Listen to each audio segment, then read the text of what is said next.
mana qo'lqopni kiyib olib varishka deydi. Bu mягкий mebellarga juda ham yaxshi narsa ekan. Shuni ham bir muzdek suvga solib olib, shunasi qattiq siqasiz. Men anda qilib ishqalab bir bor sredstvolar qilish shart emas.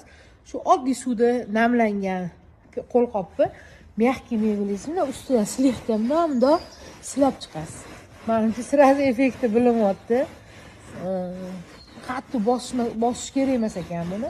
Har doim mana shu Greenway'ning narsasini ishlatib bo'lgandan keyin oddiy kir suvini yuvib chayib ilib qo'ysangiz bo'ldi. Ana parasholi solsa, уже yaramaydigan bo'lib qolar ekan.